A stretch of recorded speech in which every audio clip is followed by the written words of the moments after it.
Kamusta mga kaibigan? Welcome sa ating channel kung saan sinisiyasat natin ang mga kakaibang kwento, misteryo at mga teoryang mahirap paniwalaan. Sa episode na ito, mag-uusapan natin ang isang napaka-enigmatikong kwento tungkol sa isang pari na di umano'y nakaimbento ng isang time machine. Marahil marami sa atin ang nakarinig na ng mga kwento tungkol sa time travel. Mga pelikula tulad ng Back to the Future o Doctor Who na nagpakita ng posibilidad na maglakbay, pabalik o pasulong sa panahon. Pero alam nyo ba na may isang pari noong 1960s na nag-claim na naka-invent siya ng isang time machine? Ipakikilala ko sa inyo si Father Pellegrino Ernetti, isang Benedictine monk na mula sa Italia.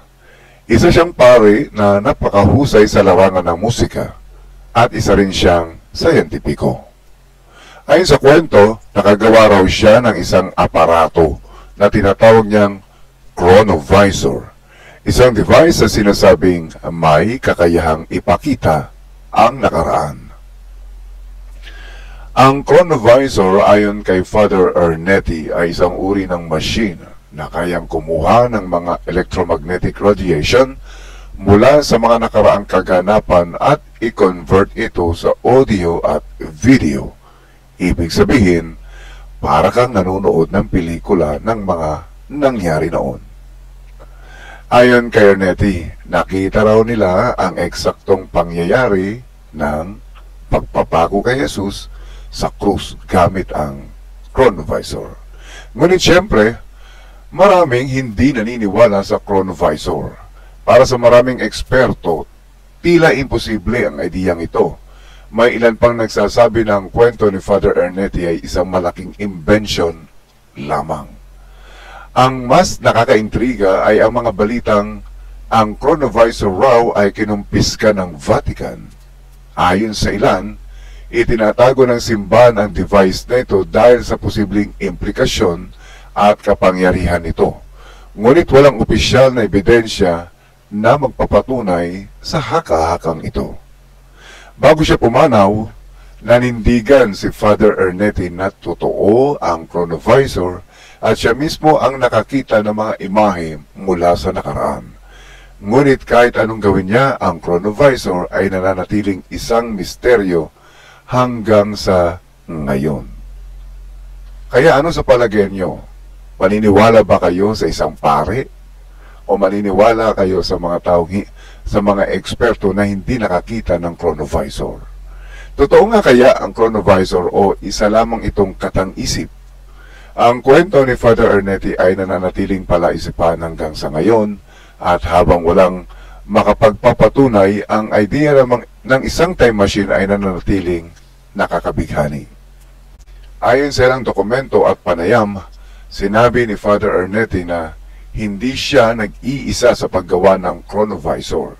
Sinasabing tulong-tulong silang bumuo ng device kasama ang iba pang mga sayentipiko at eksperto sa larangan ng physics tulad ni Enrico Fermi, isang kilalang physicist at Nobel Prize winner, at Wernher von Braun, isang pioneer ng rocket technology.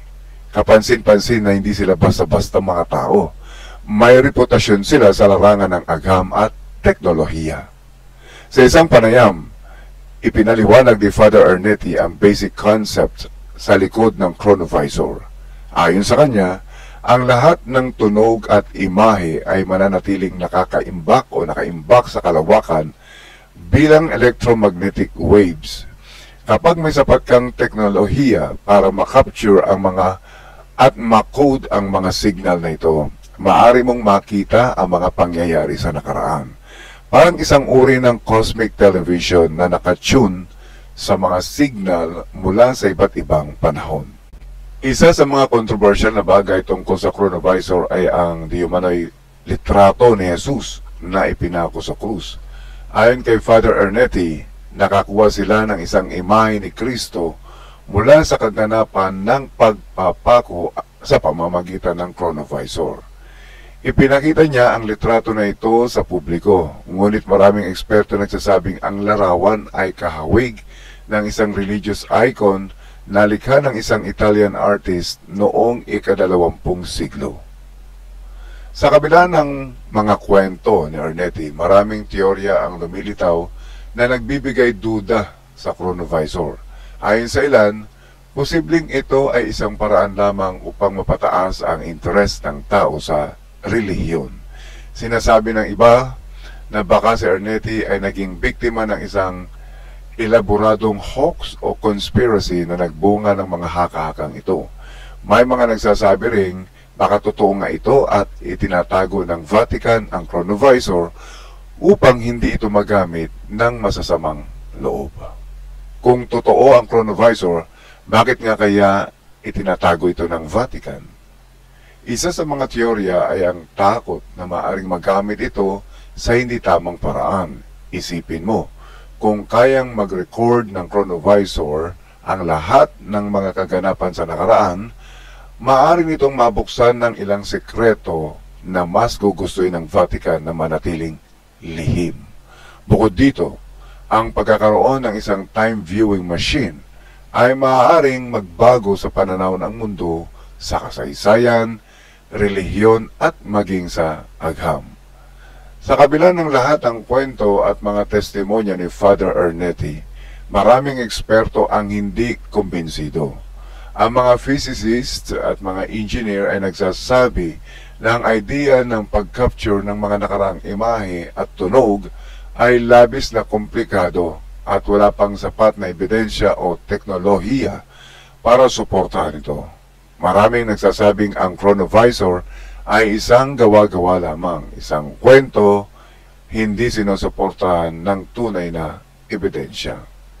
Sa mga huling araw ni Father Ernetti, ang ilang ulat na sinabi raw niya na ang chronovisor ay hindi totoo. Ngunit ayon sa ibang malalapit sa kanya, nanindigan si Ernetti hanggang sa kanyang kamatayan na ang chronovisor ay tunay na umiiral. Hindi natin alam kung alin ang totoo, kung nagbago ba siya ng isip o kung na-pressure lamang siya para baguhin ang kanyang kwento. Ano man ang katotohanan, ang chronovisor ni Father Ernetti ay nananatiling isa sa mga pinaka-enigmatikong kwento sa modernong kasaysayan. Hanggang ngayon, patuloy pa rin ito nagbibigay inspirasyon sa mga mahihilig sa misteryo at nagiging usap-usapan sa iba't ibang kwentong hindi natin lubos maipaliwanag. Ito kaya ay isang imbensyong itinago ng kasaysayan o isang katang-isip lamang? Ang chronovisor ay nanatiling isang bukas na misteryo. Katulad din ito ng mga sinasabing wala namang kaluluwa ang tao. Pero ang mga tao ay naniniwala na meron tayong kaluluwa. Dahil hindi maipaliwanag kung nasaan ang kaluluwa at walang makapagpalabas kung papaano makikita ang kaluluwa ng tao, ay hindi rin naniniwala ang maraming eksperto sa kaluluwa. Ganito nga ba ang chronovisor ni Father Ernetti? Sa mga pinaka-controversial na kaganapan na sinasabing nakita gamit ang chronovisor ay ang mismong sandali ng pagpapako kay Jesus. Ayon kay Father Pellegrino Ernetti, kasama ng ilan pang mga scientifico at eksperto, nagamit nila ang chronovisor upang makita ang eksaktong sandali ng pagpapakasakit ni Kristo sa Kalbaryo. May larawan pa raw silang nakuhana na nagpapakita ng mukha ni Kristo sa krus. Pero alam mo ba, ang larawang ito ay kinuwestiyon ng marami dahil kahawig ito ng isang Italian artwork na ginawa noong ika-20 siglo. Marami ang nagsasabi na ang larawan ay peke o isang malinaw na pamimeke. Ngunit ayon kay Ernetti, ito raw ay isang tunay na snapshot ng nakaraan na nakita gamit ang chronovisor. Totoo nga kaya ito? Ang chronovisor ayon sa kwento ay hindi lamang ginagamit para makita ang mga eksena ng Biblia. Sinasabi ni Ernetti na nagamit din nila ito upang mapanood ang isang nawawalang dula na isinulat ni Quintus Ennius, isang makata noong panahon ng mga sinaunang Romano. Ang dulang Tiestes ay matagal nang nawala sa kasaysayan. Ngunit sa tulong ng chronovisor, nasaksihan daw nila ang mismong pagtatanghal nito. Ipinahayag ni Ernetti na natandaan nila ang bawat linya at ang mga ito ay tumutugma sa ilang tala sa kasaysayan tungkol sa mga tula ni Ennius. Sa makatuwid, kung totoo ito, ang chronovisor ay tila isang time machine na kayang bumuhay sa mga nawalang sining at panitikan. Ngunit hindi lamang ang pagtatanghal sa entablado ang nasaksihan ng chronovisor. Ayon kay Ernetti, nagamit din nila ang device upang masilip ang buhay ng mga sinaunang Romano. Sa isang pagkakataon, nasaksihan daw nila ang isang sinaunang ritual na isinasagawa ng mga Romano sa kanilang mga templo. Kung totoo man ito, ang chronovisor ay nagbigay ng isang napakalalim na pagtingin sa kulturang Romano mula sa kanilang mga relihiyosong seremonya hanggang sa mga aktibidad sa araw-araw. Bagaman maraming historian ang nagnanais na makita ito, ang mga detalye ng mga ritual na nakita ay hindi nailathala ng buo, kaya't nananatili itong isang misteryo. Ayon sa mga kwento, nagamit din ang chronovisor para masaksihan ang mga kaganapan mula sa lumang tipan ng Biblia. Bagamat hindi tinukoy ni Father Ernetti ang eksaktong mga tagpo, may mga hakakang nakita nila ang ilang bahagi ng mga kwento sa Biblia tulad ng pagbibigay ng 10 utos kay Moises at ang pangyayari sa buhay ni Abraham at Isaac. Ito ay pagpapatunay sa ideya na ang chronovisor ay hindi lamang isang ordinaryong imbensyon, kundi isang pambihirang teknolohiya na may kakayahang maghatid sa atin sa malalayong panahong hindi na natin maabot. May mga kwento rin na sinubukan ng grupo ni Father Ernetti na gamitin ang chronovisor upang masaksihan ang mga tagpo sa prehistoric na panahon. Bagamat walang detalyadong impormasyon ang naibigay tungkol dito, maraming naniniwala na ang chronovisor ay nagbibigay sa kanila ng glimpse sa panahon ng mga unang tao. Marahil ay sa mga unang anyo ng sibilisasyon o ang pagtuklas ng apoy. Bagamat limitado ang mga detalye, ang idea ng pagtingin sa mga panahong walang tala sa kasaysayan ay tunay na nakakabighani. Ano kaya ang masasabi nyo? Totoo nga kaya ang isang nasaksihan ni Father Ernetti, isang pare, gamit ang chronovisor, o bahagi lamang ito ng isang napakagandang kwento? Hanggang ngayon, wala tayong pisikal na ebidensya upang patunayan ang chronovisor.